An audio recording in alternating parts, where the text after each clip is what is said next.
जय हिंद सभी को। यूसी लाइव के यूट्यूब प्लेटफॉर्म पर आप सभी का हार्दिक स्वागत है। हमने लास्ट बात करी थी, वो बात करी थी अंटार्कटिका और ऑस्ट्रेलिया महाद्वीप को लेकर। आज अपनी चर्चा जो है उससे थोड़ी सी आगे रहेगी।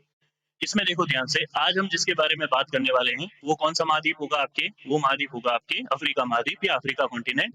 इसके बारे में अपन छोटी सी बात करने वाले हैं। एक बार आप ओवरव्यू देख लो कि भाई अपने महाद्वीप सारे जो है किस हिसाब से हैं, सारे कॉन्टिनेंट अपने किस हिसाब से एडजस्ट हुए हैं। और साथ ही के साथ उन सवालों के भी जवाब जो हैं आप कमेंट बॉक्स में लिखते चलना। जैसे सबसे पहले कॉन्टिनेंट ड्रिफ्ट थ्योरी किसने दी, उसके बाद में ये जो अफ्रीका कॉन्टिनेंट है ये किसका भाग है, लॉरेशिया का हिस्सा है या फिर गोंडवाना लैंड का हिस्सा है। इसका भी जवाब आप साथ ही साथ देते चलना। आप जो है कई बार देखता हूँ मैं प्रीमियम क्लास में भी, प्रीमियर जो चलता है उसमें भी आप कमेंट कम ही करते हो। चिंता मत करो, आपके कमेंट जो है वो मैं प्रीमियर क्लास के दौरान भी देखता हूँ, ताकि उस समय भी अगर आपको कोई दिक्कत आए तो मैं हाथों हाथ आपको रिप्लाई दे दूंगा वहां पर। चलिए, तो आज की क्लास की शुरुआत करते हैं बिना कोई देर किए। अगर चैनल पर नए हो तो चैनल को एक बार जरूर से सब्सक्राइब कर लीजिएगा और क्लास को लाइक करते हुए आगे चलिएगा। यहाँ देखो, अपन बात कर रहे हैं और वो बात कर रहे हैं किस महाद्वीप की। तो ध्यान से देखो, अपन बात कर रहे हैं अफ्रीका महाद्वीप की। किस महाद्वीप की बात कर रहे हैं? अफ्रीका महाद्वीप की बात कर रहे हैं। ध्यान से देखो, ये कुछ इस प्रकार से आपका अफ्रीका महाद्वीप दिखाई देता है। चलो, बात करें अफ्रीका महाद्वीप की, तो ये अफ्रीका महाद्वीप किस प्लेट का हिस्सा है? तो अगर छोटा सा याद आ रहा है आपको, तो ये किसका हिस्सा है? ये गोंडवाना लैंड का हिस्सा है। किसका हिस्सा है? गोंडवाना लैंड का। ये आपके गोंडवाना लैंड का हिस्सा हो जाएगा। अच्छा, कुछ बच्चों की थोड़ी बहुत दिक्कत है कि सर आप हिंदी में लिखते हैं, इंग्लिश में भी साथ ही के साथ लिखा करें। तो चिंता मत करो बेटा, मैं साथ ही के साथ आपके बोल और देता हूँ जिससे आपको कोई कंफ्यूजन ना हो। ठीक है, चलो। अब और देखो कि ये गोंडवाना लैंड का हिस्सा हो गया। ठीक है, ये महाद्वीप कौन सा है? अफ्रीका महाद्वीप है। ठीक है, वैसे आप सभी लोगों ने मैप बहुत अच्छे से देख रखा होगा। सारे लोग जो हैं बहुत ही ज्यादा होशियार हैं। ठीक है। अच्छा, अब यहाँ देखो, ये अफ्रीका महाद्वीप हो गया और इससे जस्ट ऊपर कौन सा महाद्वीप है? यूरोप। और ये कौन सा हिस्सा है? एशिया। ये हिस्सा कौन सा है? एशिया। ये जो आप हिस्सा देख रहे हो ये किसका हिस्सा है? एशिया का हिस्सा है। बात समझ में आई? चलिए, अब यहाँ देखिए, बात करते हैं अपन अफ्रीका महाद्वीप की। सबसे पहले देखो, ये इस प्रकार से आपका अफ्रीका महाद्वीप दिखाई देता है अपने को। ठीक है, अगर आप सभी लोगों को विजिबल हो रहा हो तो यहाँ देखो, ये इस प्रकार से क्या दिखाई देता है अपने को? अफ्रीका महाद्वीप। इसी अफ्रीका महाद्वीप में पहली दो चार चीजें देखो। जैसे ये एकमात्र ऐसा महाद्वीप है जिससे आपकी तीनों रेखाएं गुजरती है, tropic of cancer, equator line और ट्रॉपिक ऑफ कैप्रिकॉर्न। ये तीनों लाइन जिस महाद्वीप से निकलती है वो महाद्वीप आपका कौन सा है? अफ्रीका महाद्वीप है। कौन सा महाद्वीप हो जाएगा? अफ्रीका महाद्वीप। इसके बाद में बात करें तो इस महाद्वीप को भौतिकवाद से दूर महाद्वीप भी कहते हैं। भौतिकवाद का मतलब क्या होता है? मेटेरियलिज्म। ये भौतिकवाद से दूर क्यों है? क्योंकि ये राजनीतिक, आर्थिक और सामाजिक रूप से पिछड़ा हुआ महाद्वीप है। सबसे ज्यादा देश हैं इस महाद्वीप में। लगभग कितने देश आते हैं इसमें? 54 देश आते हैं। कितने देश आते हैं? 54 इसमें देश आते हैं। अब एक दो चीजें यहाँ पर समझने जैसी। ठीक है, चलो यहाँ देखो, बात करें इस महाद्वीप की, पहले एक दो लाइनें लिख देते हैं, उसके आगे चलते हैं। अगली चीज देखो,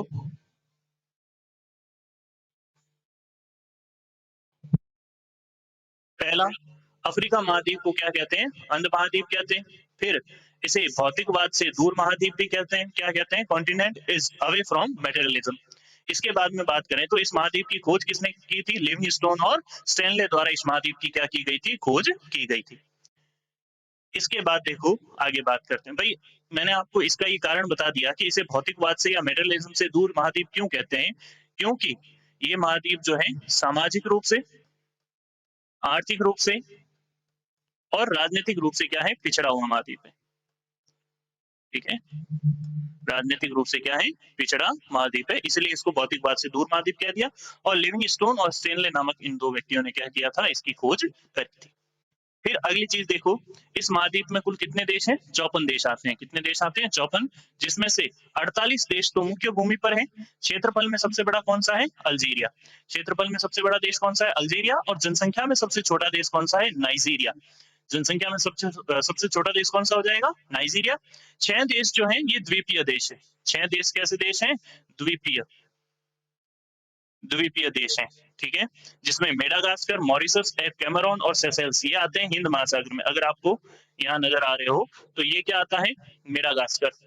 ये क्या आता है, मेडागास्कर, मॉरिशस, सेशेल्स, ये सारे इस तरफ आ जाते हैं। और फिर उसके बाद में बात करें तो बाकी के आपके इस तरफ आ जाते हैं, जो कि किस तरफ ये आपका कौन सा है, अटलांटिक। ये कौन सा महासागर है, अटलांटिक। और वहीं ये बात करें तो कौन सा है, हिंद महासागर है, इंडस ओशियन है ये। इस तरफ क्या आ जाता है, हिंद महासागर, हिंद महासागर। सबसे बड़ा देश इसमें कौन सा हो जाएगा, अल्जीरिया। और सबसे जनसंख्या में सबसे बड़ा कौन सा हो जाएगा, नाइजीरिया। ये क्षेत्रफल में है, ये जनसंख्या में है। ये हो जाएगा बाई एरिया और ये हो जाएगा बाई पॉपुलेशन। और ये कौन से है, आइलैंड कंट्री है, जो कि किसी न किसी आपके किसमें हो, समुद्र के अंदर हो, जिसमें से मेडागास्कर, मॉरिशस और कैमरून और सेशेल्स ये आ जाते हैं हिंद महासागर यानी इंडस ओशन में। और साउथ टोमे और कैप वर्दे आ जाते हैं अटलांटिक ओशन में। किसमें आ जाते हैं, अटलांटिक ओशन में। फिर देखो यहाँ पर देखो ये सारे नाम आ रहे हैं, जैसे कैमरून हो गया, ठीक है, ये मेडागास्कर हो गया, उसके बाद में मॉरिशस हो गया, ठीक है। और ये इस तरफ अगर देखें तो साउथ टोमे आ जाता है, ठीक है, यहाँ पर क्या आ जाता है, साउथ टोमे आ जाता है। सारे नाम लिखे हुए थे वैसे इसमें। चलो ठीक है, अब आगे देखो। अफ्रीका महाद्वीप एकमात्र ऐसा महाद्वीप है जिससे कर्क रेखा, भूमध्य रेखा और मकर रेखा गुजरती है। एकमात्र ऐसा महाद्वीप जिससे कर्क रेखा, भूमध्य रेखा और मकर रेखा ये तीनों रेखाएं गुजरती है। Africa is the only continent through which tropic of cancer, tropic of capricorn और इक्वेटर ये सारी की सारी इससे पास होती है। और यह महाद्वीप चारों गोलार्धों में स्थित है। ये महाद्वीप कैसा है, चारों गोलार्धों में स्थित है। कहने का तात्पर्य क्या है, चारों गोलार्धों में कैसे स्थित आता है ये तो ध्यान से समझो। अगर मैं बात करूं तो ये महाद्वीप आपका कुछ इस प्रकार से, ठीक है, जैसे ये मान लो अफ्रीका महाद्वीप है, ठीक है,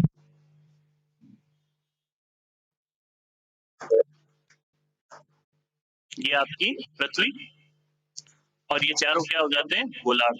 इन्हीं चारों गोलार्धों के भीतर कुछ इस प्रकार से क्या आता है, अफ्रीका महाद्वीप आता है। थोड़ा थोड़ा जो है ये क्या है, इन चारों में फैला हुआ। तो एक प्रकार से अपन क्या कह सकते हैं, एकमात्र ऐसा महाद्वीप जो चारों गोलार्धों में फैला हुआ है।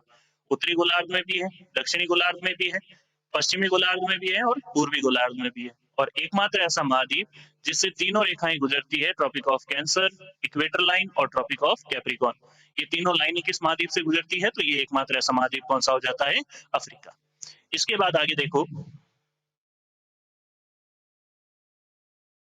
ये आ जाता है अफ्रीका महाद्वीप, ठीक है। इसमें ये लाइनें कुछ इस प्रकार से निकलती है, ये, ठीक है। और ये क्या हो जाती है, सबसे ऊपर है ट्रॉपिक ऑफ कैंसर या जिसको अपन कर्क रेखा कहते हैं। फिर ये आती है इक्वेटर लाइन और ये आती है tropic of capricorn, tropic of capricorn. बात समझ गए। अच्छा, अब इसमें एक दो जल संधियां समझ लो, वाटर टीटी कौन कौन सी है वो देखो। जैसे मैं बात करूं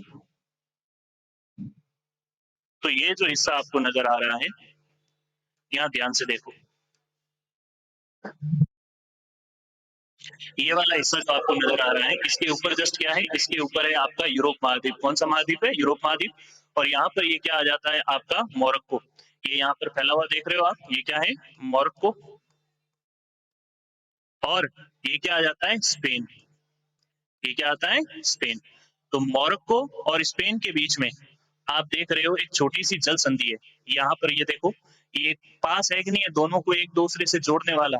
इस तरफ क्या है, अटलांटिक महासागर है। इस तरफ क्या है, अटलांटिक महासागर है, अटलांटिक ओशियन है। और इस तरफ क्या है, इस तरफ है भूमध्य सागर है। इस तरफ क्या है, भूमध्य सागर है, भूमध्य सागर।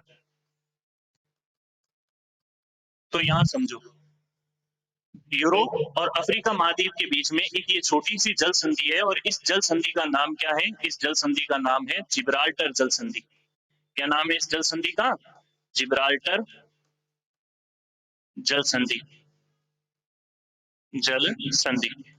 अगर आपसे पूछ रहे जिब्राल्टर वाटर ट्रीटी जो है ये किन दो कॉन्टिनेंट के बीच में है, तो यूरोप और अफ्रीका। अगर पूछ ले किन दो देशों के मध्य है, तो स्पेन और मोरक्को के बीच में। किसके बीच में, स्पेन और मोरक्को के बीच में। अच्छा, अब एक चीज समझो, ये जो वाटर बाउंड्री है, इस वाटर बाउंड्री को क्या कहते हैं, भूमध्य सागर का प्रवेश द्वार, ठीक है, गेटवे ऑफ मेडिटेरियन सी। इसको क्या कहते हैं? भूमध्य सागर का प्रवेश द्वार कहते हैं। प्रवेश द्वार क्यों कहते हैं वो समझो कि भाई यहीं से होकर आप जो है इस भूमध्य सागर में प्रवेश कर सकते हो। तो इस जल संधि को और क्या कहते हैं? भूमध्य सागर का प्रवेश द्वार, गेटवे ऑफ मेडिटेरियन सी। भूमध्य सागर का प्रवेश द्वार, प्रवेश द्वार। बात समझ गए? जल संधि आप पहले भी बताइए, अगर आपको हल्की हल्की सी याद आ रही हो तो हमने कुक जल संधि पढ़ी थी, उसके बाद में बास जल संधि पढ़ी थी, उसके बाद में टॉरस जल संधि पढ़ी थी। तो ये सारी की सारी जल संधियां भी अपने को याद होनी चाहिए साथ ही के साथ, क्योंकि ये मेजर रोल प्ले करती है अपने एग्जाम में। जिब्राल्टर जल संधि किस किस के बीच में? मोरक्को और स्पेन के बीच में। फोटो मैंने जूम करके बता दी। एक जल संधि यहाँ पर है और इस जल संधि का नाम क्या है? तो यहाँ समझो, यहाँ जो ये आप गेटवे देख रहे हो, ये वाला, ये गेटवे आपको नजर आ रहा हो, अगर मैं इसको हल्का सा जूम करूं तो ये अपने को दिख जाएगा कि सर हाँ बिल्कुल यहाँ पे भी है ये जल संधि। ठीक है, रुको, यहाँ पे भी ये जल संधि है और इस जल संधि का नाम क्या है? बाब उल मेंडार जल संधि। बाब उल मेंडार जल संधि, जल संधि, बाब उल मेंडार जल संधि। ये किस किस के बीच में हो जाएगा? अफ्रीका और एशिया के बीच में। ये किसका हिस्सा है? ये हिस्सा है एशिया। ठीक है, और अगर ऐसे पूछ ले देश कौन से, तो यमन और जिबूती। यमन और जिबूती के मध्य, यमन और जिबूती के मध्य ये कौन सी जल संधि आ जाती है? बाव उल मेंडार। क्या आ जाती है? बाव उल मेंडार जल संधि आ जाती है। और इसको क्या कहते हैं? इसको कहते हैं आंसुओं का द्वार। इस जल संधि को क्या कहा जाता है? आंसुओं का द्वार कहते हैं। आंसुओं का द्वार, आंसुओं का द्वार कहते हैं।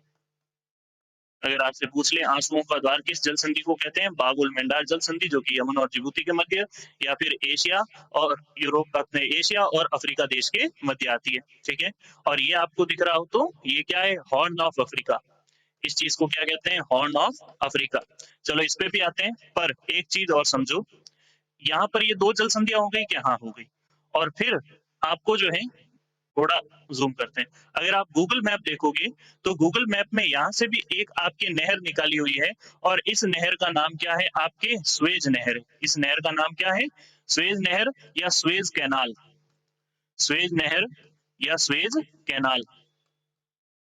ठीक है? आप लोग कमेंट में, आप लोग जो है हाथों हाथ कमेंट करके बताओ कि ये जो स्वेज कैनाल है ये आपके कब बनी थी? आपके ऑप्शन है 1859 में, 1850 में, 1950 में, या none of these. None of these. इसमें से हाथों हाथ कमेंट करना, मैं आपको क्लास के दौरान ही हाथों हाथ इसका जवाब दूंगा। इनमें से कौन सी ऐसी डेट है जब स्वेज कैनाल को बनाया गया था? अब यहाँ समझो कि सर स्वेज कैनाल जो है ये क्या करती है? ये यूरोप और एशिया और अफ्रीका, यहाँ पर व्यापारिक कार्यों को और बेहतर तरीके से करने के लिए बनाई गई थी। क्यों सर इसकी कहाँ जरूरत आई थी? तो यहाँ समझो। बाकी ये आपकी फोटो क्लियर हो रही है कि नहीं, साथ ही के साथ मुझे कमेंट में जरूर बताते चलना। अब एक चीज समझो, होता क्या है, पहले यूरोप वालों को एशिया के साथ व्यापार करने के लिए कहां से आना पड़ता था? अगर मैं आपको शुरू की एक फोटो बताऊं, यहीं देखो, यहाँ समझो। पहले क्या होता था आपके, अगर यूरोप वालों को, ये यूरोप है, इनको अगर एशिया के साथ व्यापार करना था तो इसके लिए इन्हें क्या है, ये एक लंबा रास्ता लेके और फिर इस तरफ आना पड़ता था। ये रास्ता क्या है? बहुत ज्यादा लंबा हो गया। तो इसी लंबे रास्ते को कम करने के लिए इन्होंने क्या किया था? यहाँ पर एक कैनाल बनाई, स्वेज कैनाल। क्या बनाई थी? एक स्वेज कैनाल या स्वेज नहर 1859 के अंदर। ये स्वेज नहर के कारण क्या हुआ कि ये रास्ता और ज्यादा सरल हो गया और यहाँ से ये डायरेक्ट जो है एशिया और अफ्रीका और बाकी देशों के साथ, चीन, चाइना वाइना के साथ व्यापार कर सकते थे। तो ये स्वेज कैनाल इसलिए बहुत ज्यादा क्या हो गई थी? इंपॉर्टेंट हो गई। नहीं तो पहले ऐसे घूम के आना पड़ता था। आपको बताओ तो वास्को डिगामा जो है 1498 में जो है क्या करता है? भारत आता है कि नहीं आता है कि सर जियोग्राफी में कहाँ हिस्ट्री पढ़ा रहे हो? बस छोटी सी चीज समझो कि वास्को डिगामा क्या करता है, यहाँ से रवाना होता है, फिर केप ऑफ गुड होप, यहाँ पड़ता है केप ऑफ गुड होप, यहाँ केप ऑफ गुड होप तक पहुंचता है, जिसको हिंदी में क्या कहते हैं, आशा अंतरीप, आशा अंतरीप, यहाँ पहुंचता है और फिर यहाँ से एक गुजराती व्यक्ति जो है ये क्या करता है, गुजराती व्यक्ति कहता है चलो मोटा भाई मैं आपको जो है शेर बताता हूँ, शेर मतलब एक तरीके से भारत बताता हूँ। तो फिर यहाँ से क्या करते हैं, मोटा भाई को लेकर वास्को डिगामा को कहाँ छोड़ दिया जाता है, वास्को डिगामा को छोड़ देते हैं केरल के कालीकट बंदरगाह पर। कहाँ पर छोड़ देते हैं, यहाँ पर केरल है और केरल पर एक पोर्ट था, एक पोर्ट था और इस पोर्ट का नाम क्या था, कालीकट, कालीकट, ठीक है, कालीकट बंदरगाह पर छोड़ देते हैं और यहाँ का राजा कौन था, यहाँ का राजा था जमेरिन, यहाँ का राजा कौन था, जमेरिन, कहीं कहीं जगह जमोरिन भी लिखा हुआ होता है, तो यहाँ का राजा था जमेरिन, ठीक है। जैसे अगर अपन यो मारवाड़ी में कहें हमारे इधर, तो लोग क्या कहेंगे कि जैसे मान लो केरल साइड में जो है थोड़े अपने तरह के ब्राउन मुंडे रहते हैं मेरी तरह, ये वास्को डिगामा आया होगा एकदम सफेद सफेद, तो कहा अरे कोई सफेद कलर का बत्तख आया है कि, ऐसा कैसा बत्तख आया है सफेद कलर का, जब उसको लाया गया तो देखते हैं भाई ये तो इंसान है। कहने का मतलब क्या है, एक तरीके से ये मजाक उड़ाने जैसी चीज थी इन लोगों की। अच्छा फिर समझो हुआ क्या, यहाँ देखो वास्को डिगामा को जब लाया गया, तब लाने के बाद में जो है इसने यहाँ देखा कि ये लोग जो है मसालों वसालों का बहुत ज्यादा प्रोडक्शन हो रहा है यहाँ पर, और यहाँ मसाले जो है ऐसे ही बिक रहे हैं, इसका कोई ज्यादा मोल नहीं है। अब एक चीज समझो, वास्को डिगामा आया था ठंडे प्रदेशों से, कहाँ से आया था, ठंडे प्रदेशों से, और वो जो है ठंडे प्रदेशों में क्या होता है, मीट को सिक्योर करने के लिए मसालों वसालों का लेप किया जाता है। जो भी लोग खाते आते हैं उनको पता होगा कि भाई मीट के ऊपर क्या किया जाता है, ऐसे वो मसाले, ताकि वो क्या हो, सड़े नहीं। और गर्म प्रदेशों में जैसे चाय वाय में भी अदरक और इलायची वगैरह डाल के पिए तो थोड़ा शरीर भी गर्म रहता है कि नहीं रहता है। तो हुआ क्या कि जब यहाँ पर कालीकट बंदरगाह पर ये आया, तो इसने देखा कि भाई काली मिर्चें यार ऐसे ही पड़ी है, ये लोग तो ऐसे ही यूज करके फेंक रहे हैं, जबकि असल में क्या था कि भाई इनके यहाँ अगर आपके पास पैसा नहीं है तो आप ये काली मिर्च और मसाले देके भी कोई चीज खरीद सकते थे, इतनी महंगी थी। तो हुआ क्या, हुआ यही, जब यहाँ पर वास्को डिगामा जो है, यहाँ पर वास्को डिगामा आया, काफी दिन रुका, बढ़िया इसकी सेवा चाकरी करी, सेवा चाकरी के बाद क्या हुआ, जब ये अपने वापस वतन जाने लगा, अपने घर जाने लगा, तो इसने कहा जमेरिन को कि जमेरिन साहब कुछ मसाले वसाले दे देते तो ठीक होता, व्यापार करना है। कि हाँ ले जाओ कि पैसे कितने देने हैं, तो जमीरी ने कहा "अरे पैसे वैसे मेहमान हो तुम, हमारे पैसों की क्या बात करते हो, हिसाब होता है जितना देख के चले जाओ"। और हुआ भी क्या कि वास्को डिगामा जब पहले चक्कर में अपने यहाँ पहुंचता है, तब इसको पहले ही चक्कर में कहते हैं 40 गुना ज्यादा फायदा होता है। मतलब 1 रुपए की चीज वहां 40 रुपए में बेच रहा है या 39 रुपए में बेच रहा है। तो सोचो एक ही बार में इतना ज्यादा फायदा हो गया, ये मतलब जहां कल रोडपति था, अगले ही दिन करोड़पति हो जाता है, इतना पैसा अचानक से इसके पास आ गया। पता तो हाथ इसने जो है 2 फ्लैट ले लिए, 2 फॉर्च्यूनर गाड़ी ले ली, 3 बंगले ले लिए, कि सर उस समय फॉर्च्यूनर थी क्या, आप बस स्टोरी का मजा लो ना, कहानी से क्या करना है। फिर देखो कि अचानक जब पैसा आया तो लोग और आने लगे, और लोग आने लगे, तो और लोगों में कंपटीशन बढ़ा, फिर धीरे धीरे मसाले और महंगे हुए, फिर इन्होंने देखा यार भारत से मसाले निकल रहे तो और भी कुछ होगा, और यही इस पर अंग्रेज जो है और ज्यादा आकर्षित हुए भारत की ओर। एक तरीके से यूं समझ लो मसाले ले डूबे हमें तो, लेकिन हमारे जो मसाले हैं अब इन्हीं के भरोसे आज यूरोप वाले बहुत आगे पहुंचे हुए हैं, ठीक है। अच्छा, ये कहानी थी, बस ये याद रखना कि ये वाटरवेज इसलिए बनाई गई थी, और इन दोनों का गेटवे आप किसको कहते हो भूमध्य सागर का, वो याद रखना, जिब्राल्टर जल संधि। कौन सी जल संधि, जिब्राल्टर जल संधि।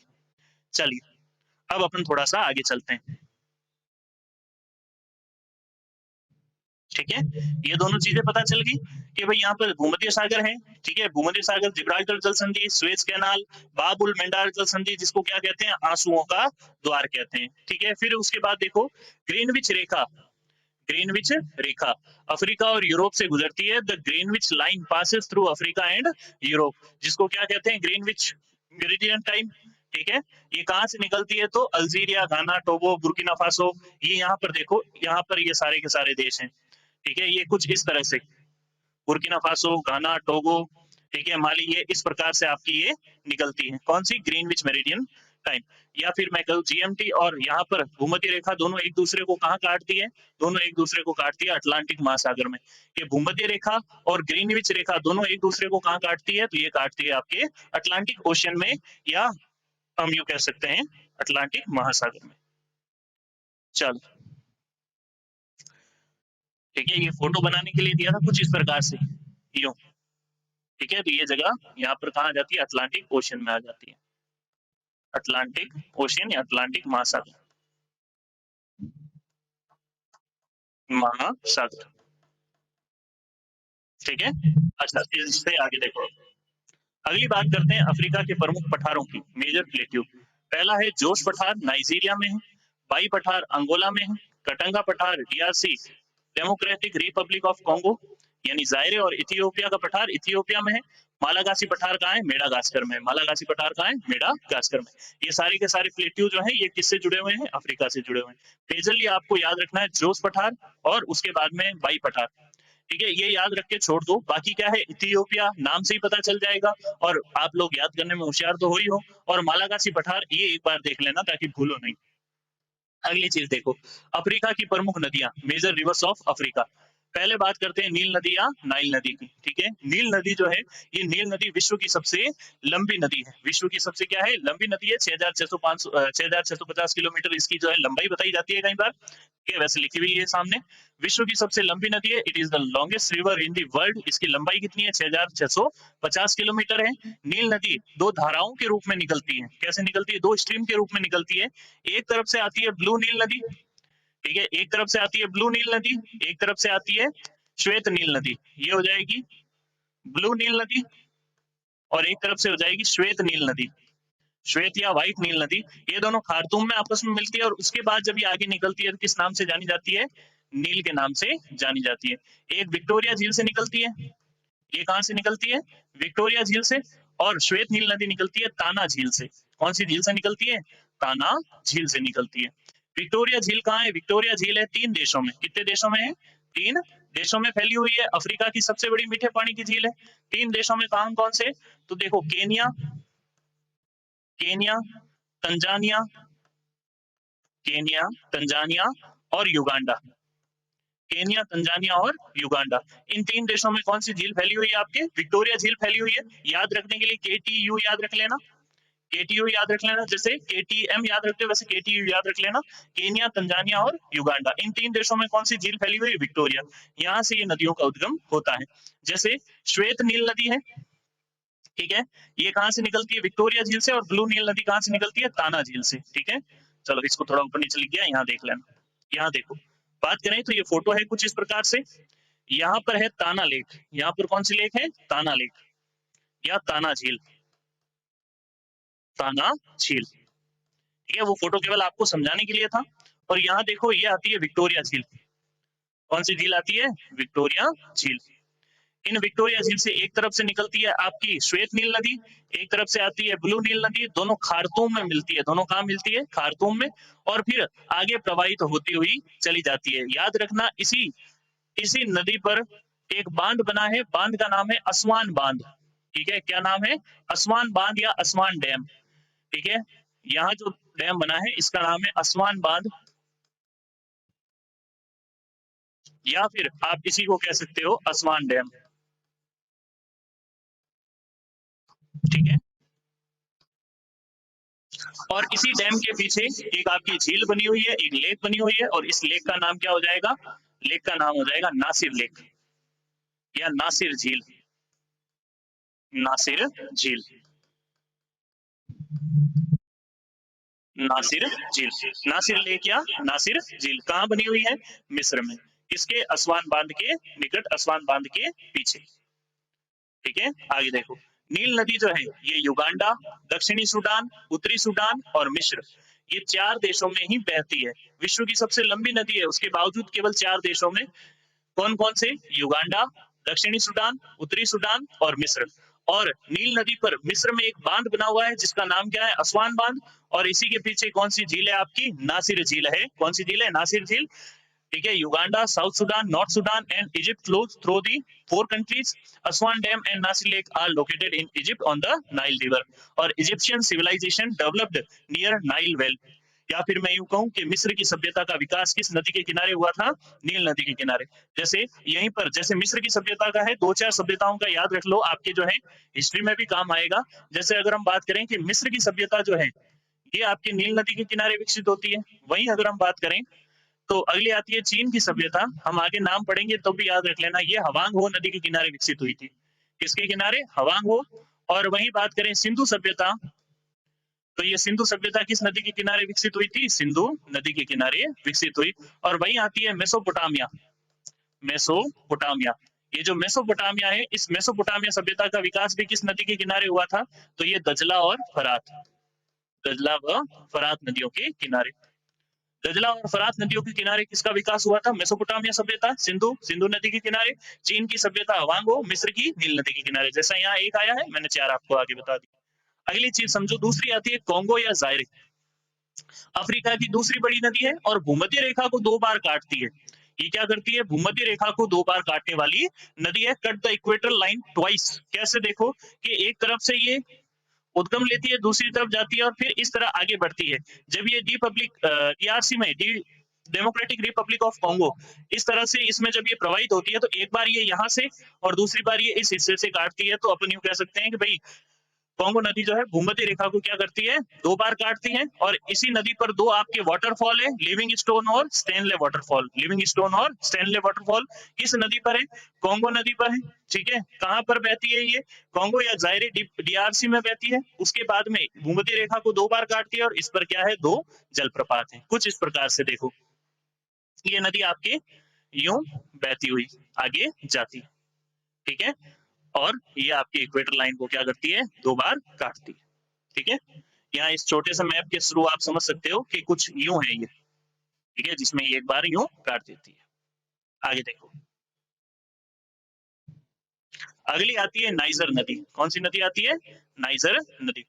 पेट्रोलियम पदार्थों की अधिकता के कारण इसे तेल नदी भी कहते हैं। क्या कहते हैं? तेल नदी। और नाइजीरिया में इस पर कौन सा बांध बना हुआ है? कैजी बांध बना है। कौन सा बांध बना है? कैजी बांध बना है। Niger river due to excess of petroleum substance it is also called oil river. और कैजी डैम जो है is build on this river in Nigeria. फिर देखो, एक आती है जाम्बेजी नदी। कौन सी नदी आती है? जाम्बेजी नदी। इस नदी पर विक्टोरिया जलप्रपात बना है। कहाँ? जाम्बिया में। और इसी पर कौन सा बांध है? एक वाटरफॉल अलग है, बांध अलग होता है। वाटरफॉल तो कौन सा हो जाएगा? आपके विक्टोरिया वाटरफॉल। लेकिन याद रखना, विक्टोरिया, देखो विक्टोरिया आप तीन बार पढ़ चुके हैं। एक विक्टोरिया मरुस्थल पढ़ा था, विक्टोरिया मरुस्थल या विक्टोरिया डेजर्ट। ये कहां पर आता है? तो ये आता है आपके ऑस्ट्रेलिया में। कहाँ आता है? ऑस्ट्रेलिया में। वहीं बात करें तो विक्टोरिया झील या विक्टोरिया लेक, ये कहाँ आती है? अफ्रीका महाद्वीप की सबसे बड़ी मीठे पानी की झील है। अगला आता है विक्टोरिया वाटरफॉल। ये विक्टोरिया वाटरफॉल कहाँ है? जाम्बिया में, जाम्बेजी नदी पर, अफ्रीका ही महाद्वीप में। तो अब की बार तीन बार अपन विक्टोरिया पढ़ चुके हैं, ये याद रखना। ठीक है, और इस पर कौन सा बांध है? करीबा बांध है। कैजी बांध कौन सी नदी पर है? नाइजर नदी पर है। उसके बाद में यहाँ देखा था कि इस पर क्या है? आपके जलप्रपात है। कौन से? स्टेनले और लिविंग स्टोन। ये चीजें साथ ही के साथ याद रखनी है। फिर देखो लिम्पोपो नदी। कौन सी नदी? लिम्पोपो नदी। लिम्पोपो नदी क्या है? मकर रेखा को दो बार काटने वाली नदी कौन सी हो जाएगी? लिम्पोपो नदी हो जाएगी। कि सर हर एक का उद्गम उद्गम भी बताओ ना, तो देखो ध्यान से समझो कि इतने डिटेल से उद्गम अपने नहीं पढ़ने। एक बारी को अपने को एग्जाम फाइट हो जाए वो उस कंडीशन में लाके छोड़ रहा हूं मैं आपको।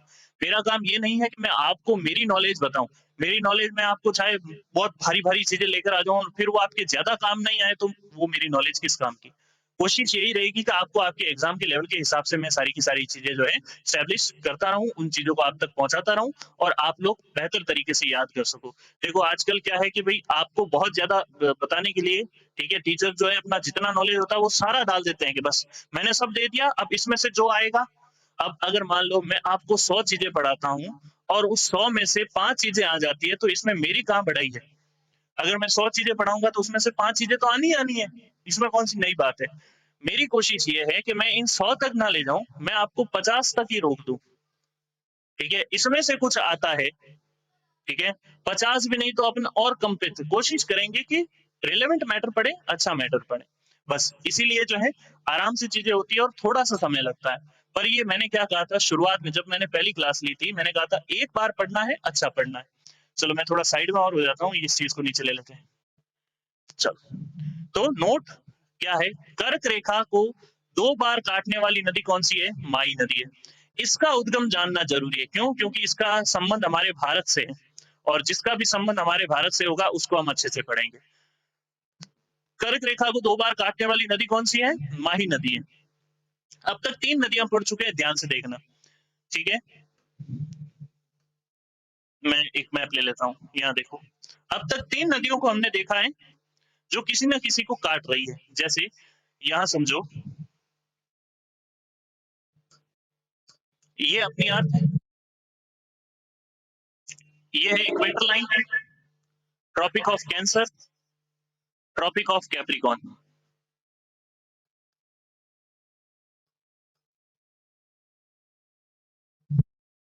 और ये हो जाएगी इक्वेटर लाइन, और ये हो जाएगी ट्रॉपिक ऑफ कैप्रिकॉर्न। अब ध्यान से समझो, हमने जो अभी अभी पढ़ा, इस लाइन को 2 बार काटने वाली नदी, यानी कर्क रेखा को 2 बार काटने वाली नदी है माही। कौन सी नदी है? माही। ये मध्य प्रदेश की मेहद झील से निकलती है। कहां से निकलती है? मध्य प्रदेश की मेहद झील से निकलती है। बेलों की गंगा भी कहते हैं इस नदी को। और ये नदी क्या करती है? कर्क रेखा को 2 बार काटती है। सर कैसे काटती है? तो एक बार क्या करती है, ये अपने राजस्थान से होकर निकल जाती है, ठीक है, एक बार राजस्थान में एंट्री लेती है बांसवाड़ा से, और फिर डूंगरपुर से वापस निकल जाती है। तो इस प्रकार ये 2 बार जब निकलती है, एंट्री लेती है, तो ये 2 बार काटती है, ठीक है। फिर कर्क रेखा को हो गया, फिर भूमध्य रेखा को 2 बार काटने वाली नदी कौन सी है? तो भूमध्य रेखा को 2 बार काटने वाली नदी हो जाएगी कांगो नदी, कांगो नदी। और वही अगर हम बात करें तो इसको 2 बार काटने वाली, यानी मकर रेखा को 2 बार काटने वाली नदी कौन सी हो जाएगी? ठीक है, लिम्पोपो नदी। कौन सी नदी हो जाएगी? लिम्पोपो नदी।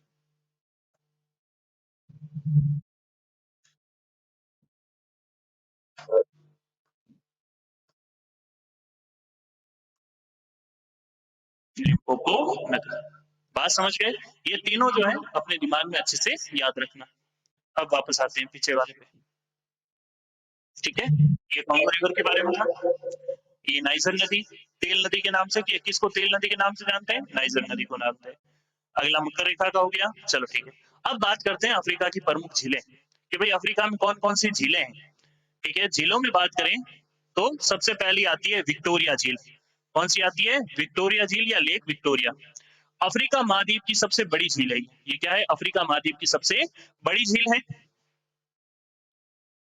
थोड़ा सा इधर ले लेते हैं, चीजें क्या है थोड़ी ज्यादा ही बड़ी हो रही है। चलो ठीक है, इधर देखो, अब क्लियर है? ठीक, यहाँ देखो, अफ्रीका महाद्वीप की सबसे बड़ी झील है। दूसरी, मीठे पानी की तीसरी और विश्व की दूसरी सबसे बड़ी झील, ठीक है।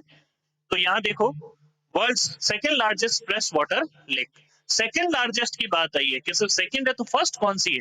ये ऐसे मत करो सर, जो है वो बताते चलो। तो यहाँ समझो, मीठे पानी की ये क्या है? तीसरी, और विश्व की दूसरी सबसे बड़ी झील, ठीक है। तो यहाँ देखो, एक सेकेंड और, मीठे पानी की तीसरी सोर्स, ठीक है, world second largest fresh water lake है। यहाँ एक गड़बड़ है थोड़ी सी, मैंने कहा कुछ तो गड़बड़ है दया, कुछ तो गड़बड़ है। दया आया नहीं, वरना मैं बता देता आपको। यहाँ देखो, ठीक है, यहाँ देखो, विश्व की मीठे पानी की फ्रेश वाटर लेक ये सेकंड नंबर पे आती है। मीठे पानी की विश्व की दूसरी सबसे बड़ी झील। तो फर्स्ट कौन सी है? तो फर्स्ट हो जाएगी लेक सुपीरियर। कौन सी हो जाएगी? लेक सुपीरियर या सुपीरियर झील, सुपीरियर झील, सुपीरियर झील।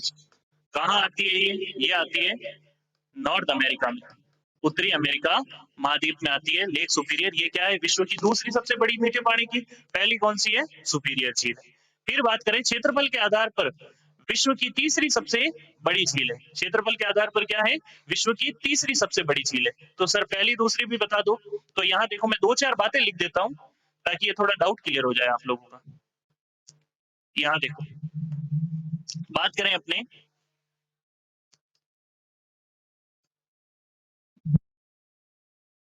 पहला, विश्व की सबसे बड़ी झील, वर्ल्ड्स बिगेस्ट लेक, सबसे बड़ी झील। अपन बात कर रहे हैं in terms of area, in terms of area लिख देते हैं एरिया के हिसाब से। विश्व की सबसे बड़ी झील कौन सी हो जाएगी? कैस्पियन सागर झील, कैस्पियन सागर झील, कैस्पियन सागर झील। फिर बात करें तो विश्व की दूसरी सबसे बड़ी झील, विश्व की सेकंड सबसे बड़ी झील, ये हो जाएगी लेक सुपीरियर। क्या हो जाएगी? लेक सुपीरियर या सुपीरियर झील, सुपीरियर झील।